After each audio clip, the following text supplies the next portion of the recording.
Well, thank you for that. I'll be sharing some data on suPAR levels in type 1 diabetic patients.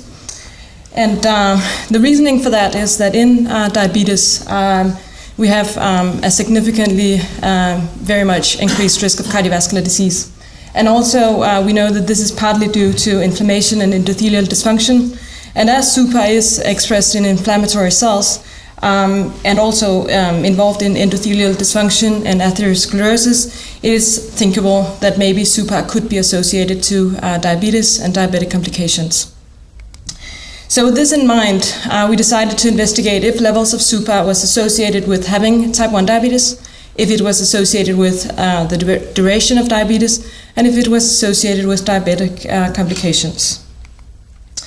For the purpose of this, we used a cohort collected at Steno Diabetes Center in Denmark between 2009 and 2011.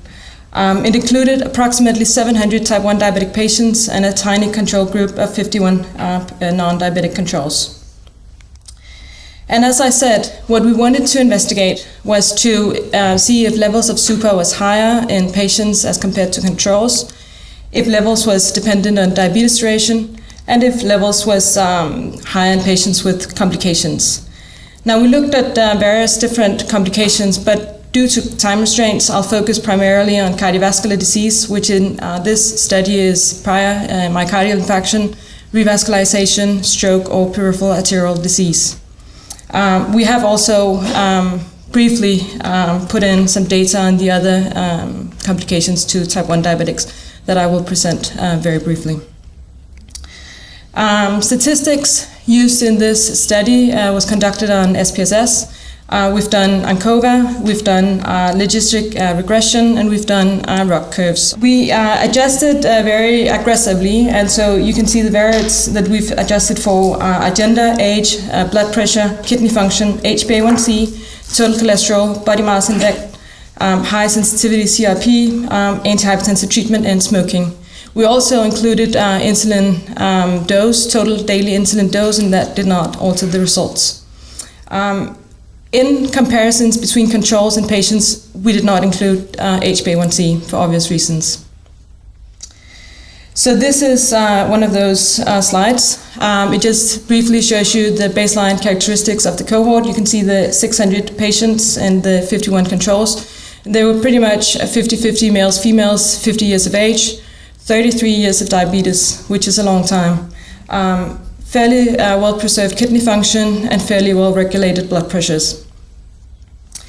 So to the controls, initially we just compared controls to all patients. And this plot shows you that definitely patients, when we take all 667 patients, they have a significantly higher level of suPAR as compared to the controls. It may be a little bit unfair to compare these healthy controls to this huge group of diabetic patients because half the diabetic cohort had some sort of renal impairment with elevated albumin excretion rate.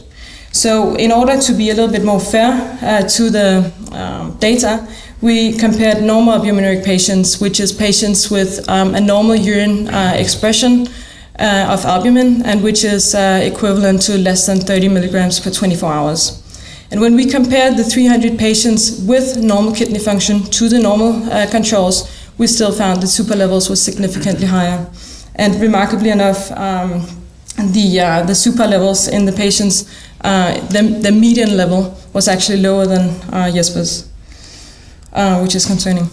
Anyway, we went ahead and looked at diabetes duration, and in the initial calculations, we looked at duration as a continuous variable, where we found that there was an association between diabetes duration and suPAR level, and this was independent of covariates. But in order to clarify it and make it more visual, I've divided patients into 6 groups depending on the diabetes duration. So you can see the patients with less than 10 years of diabetes, those with 10 to 20, 20 to 30, 30 to 40, 40 to 50, and above 50 years of diabetes duration.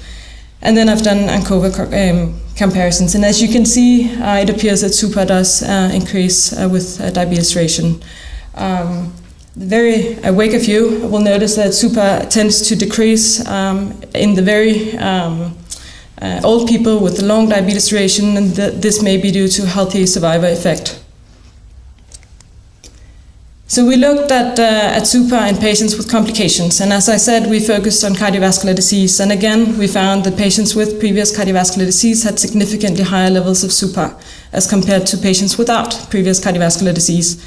And this is in line with what Line showed earlier, that definitely there is an association. And in order to sort of make it more clear, we performed Cox regression to see per 1 unit increase in suPAR what was the odds ratio for previous cardiovascular disease, and we found that the odds ratio was 2.5. And similarly, we did it for albuminuria, autonomic dysfunction, and arterial stiffness, which is a surrogate marker of cardiovascular disease, and we found odds ratios ranging between 2.5 and 3.8. However, the question remains, we know that suPAR is related to now diabetes duration, complications, but does it really add anything to the information we already have? And in order to investigate this further, we did ROC curves. And this curve shows you a model that includes all the covariates you can see down here on the right. If we add suPAR to the ROC curve, it doesn't really bring any additional information. And clearly there's no significant visual difference between the two models. However, this may be a little bit unfair to suPAR to compare to all these very well-established risk factors for disease. So instead, we did head-to-head comparisons where we did single ROC curves for 5 of the most significant variables and covariates associated with cardiovascular disease.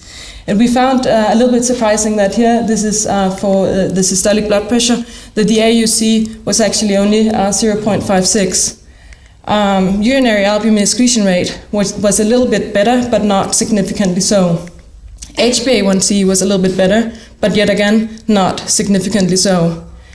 Age, which is a really strong risk marker of cardiovascular disease, was definitely better, but suPAR was even better, although not significantly better than age. But so this sort of indicates that suPAR is a very strongly associated with at least cardiovascular disease, and we found similar results when we investigated albuminuria, increased arterial stiffness, and autonomic dysfunction. So I think with this, we've shown that suPAR is associated with type 1 diabetes. It is associated with diabetes duration. It's also associated with cardiovascular disease and other complications to diabetes. And this is independent of known, well-established risk factors.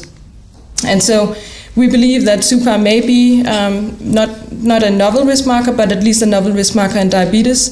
And we've looked at the follow-up data, and it appears to be extremely predictive of adverse outcome as well. So we have hopes for it in management of diabetes in the future. Thank you very much.